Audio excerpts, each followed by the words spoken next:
ವೀಕ್ಷಕರೇ, ಸ್ವಾರಸ್ಯ ನ್ಯೂಸ್ ಚಾನೆಲ್ಗೆ ಸ್ವಾಗತ. ಗೌರಿಬಿದನೂರಿನ ನೇತಾಜಿ ಕ್ರೀಡಾಂಗಣದಲ್ಲಿ ಕೃಷಿ ಇಲಾಖೆ, ಕೃಷಿಗೆ ಸಂಬಂಧಿತ ಇಲಾಖೆಗಳು ಹಾಗೂ ಕೃಷಿ ವಿಜ್ಞಾನ ಕೇಂದ್ರಗಳು ಮತ್ತು ಜಿಲ್ಲಾ ಕೃಷಿಕ ಸಮನ್ವಯದೊಂದಿಗೆ ಅಂತಾರಾಷ್ಟ್ರೀಯ ವಾಣಿಜ್ಯ ಮೇಳ 2026ರ ಅಂಗವಾಗಿ ಜಿಲ್ಲಾ ಮಟ್ಟದ ಸಿರಿಧಾನ್ಯ ಹಬ್ಬ ಮತ್ತು ಸಿರಿಧಾನ್ಯ ಮೇಳವನ್ನು ಆಯೋಜಿಸಲಾಗಿತ್ತು. ಈ ಮೇಳದಲ್ಲಿ ಸಾರ್ವಜನಿಕರು ಸೇರಿದಂತೆ ನಾನಾ ಭಾಗಗಳಿಂದ ರೈತರು ಆಗಮಿಸಿದ್ದರು. ಈ ಮೇಳದಲ್ಲಿ ಬಗೆಬಗೆಯ ಕೃಷಿ ಉತ್ಪನ್ನಗಳು ಹಾಗೂ ಪರಿಕರಗಳು ಮತ್ತು ಜಾನುವಾರುಗಳ ಪ್ರದರ್ಶನ ಎಲ್ಲರ ಗಮನ ಸೆಳೆಯಿತು. ಈ ಕಾರ್ಯಕ್ರಮವನ್ನು ಗೌರಿಬಿದನೂರು ತಾಲೂಕಿನ ಶಾಸಕರಾದ KH ಪುಟ್ಟಸ್ವಾಮಿ ಗೌಡರವರು ಉದ್ಘಾಟಿಸಿ ಕಾರ್ಯಕ್ರಮದ ಕುರಿತು ಮಾತನಾಡಿದರು. ಈ ಕಾರ್ಯಕ್ರಮದಲ್ಲಿ ಜಿಲ್ಲಾಧಿಕಾರಿ, ಕೃಷಿ ನಿರ್ದೇಶಕರು, ತಾಲೂಕು ಅಧಿಕಾರಿಗಳು ಮತ್ತು ರೈತ ಮುಖಂಡರುಗಳು ಭಾಗಿಯಾಗಿದ್ದರು.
ಜಿಲ್ಲಾಧಿಕಾರಿಗಳು ಹೇಳ್ತಾ ಇದ್ರು, ಇವತ್ತಿನ ಅನಾರೋಗ್ಯಗಳಿಗೆ, ಜನಜೀವನ ಅವ್ಯವಸ್ಥೆಗೆ ಕಾರಣ ಏನಪ್ಪಾ ಅಂದ್ರೆ ಜೀವನ ಶೈಲಿ, ನಮ್ಮ ಆಧುನಿಕ ಆಹಾರ ಪದ್ಧತಿ, ಇವು ಮುಖ್ಯ ಕಾರಣ ಆಗ್ತದೆ.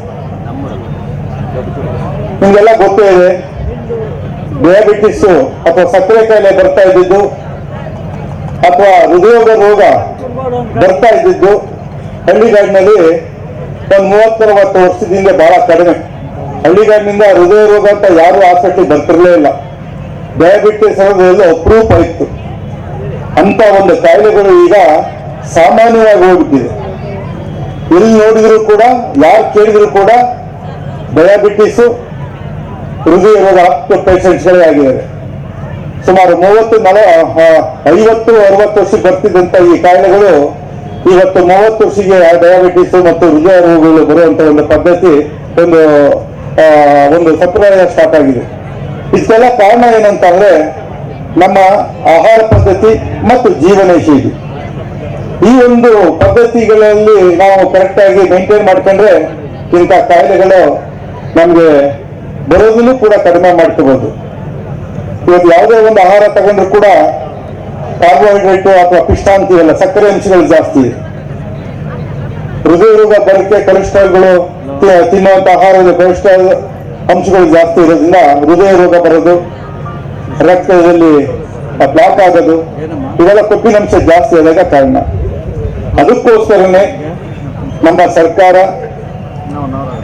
ರಾಜ್ಯ ಸರ್ಕಾರ ಇರ್ಬೋದು, ಭಾರತ ಸರ್ಕಾರ ಇರ್ಬೋದು, ಇವರೆಲ್ಲ ಪ್ರೋತ್ಸಾಹದಿಂದ ಹಿಂದೆ ಏನು ಬೆಳ್ಕೊಂಬಂದಿದ್ದು ಸಾಂಪ್ರದಾಯಿಕವಾದಂತ ಬೆಳೆ ಏನಿತ್ತು, ಆರ್ಕ ಇರ್ಬೋದು, ನವಣೆ ಇರ್ಬೋದು, ಸಾಮೆ ಇರ್ಬೋದು, ಸಜ್ಜೆ ಇರ್ಬೋದು, ರಾಗಿ, ಜೋಳ, ಇಂಥ ಸಿರಿಧಾನ್ಯಗಳು ಮುಂಚೆಯಿಂದ ಬೆಳ್ಕೊಂಡು ಬಂದು ನಾವು ಹಿಂದಿನ ಕಾಲ ಅಂದ್ರೆ ಏನು 500-400 ವರ್ಷ ಬೇಕಾಗಿಲ್ಲ, ಒಂದು 50-60 ವರ್ಷದಿಂದ ತಿಂತಿದ್ದಂತ ಆಹಾರಗಳಿವೆಲ್ಲ. ಅಂತ ಆಹಾರಗಳನ್ನ ಮತ್ತೆ ರೈತರು ಬೆಳೆಯದೇ ಬಿಟ್ಟಿದ್ದಾರೆ. ಅಂತ ರೈತರಿಗೆ ಬೆಳೆಯಕ್ಕೆ ಅವ್ರಿಗೆ ಒಂದು ಪ್ರೋತ್ಸಾಹವನ್ನು ಕೊಟ್ಟು ಬಳಕೆ ಮಾಡೋಕ್ಕೆ ಜನಸಾಮಾನ್ಯರಿಗೆ ಒಂದು ಅರಿವು ಮೂಡಿಸಿದ್ರೆ ಈ ಒಂದು ಆಹಾರ ಪದ್ಧತಿಯಿಂದ ನಮ್ಮ ಕಾಯಿಲೆಗಳೆಲ್ಲ ಬರೋದು ಕೂಡ ಕಡಿಮೆ ಆಗುತ್ತೆ ಅನ್ನೋ ಒಂದು ಸರ್ಕಾರ ಮನಗಂಡು ಇಂಥ ಒಂದು ಕಾರ್ಯಕ್ರಮಕ್ಕೆ ಉತ್ತೇಜನವನ್ನ ಕೊಡ್ತಾ ಇದೆ. ಜನಕ್ಕೆ ಅರಿವು ಮೂಡಿಸುವಂತ, ರೈತರಿಗೆ ಅರಿವು ಮೂಡಿಸುವಂತ ಕಾರ್ಯಕ್ರಮಗಳನ್ನ ಹಮ್ಮಿಕೊಂಡಿದೆ. ವರದಿ ಭಾಸ್ಕರ್, ಸ್ವಾರಸ್ಯ ನ್ಯೂಸ್, ಗೌರಿಬಿದನೂರು. ಸ್ವಾರಸ್ಯ ನ್ಯೂಸ್, ಇದು ಜನರ ಪ್ರತಿಧ್ವನಿ.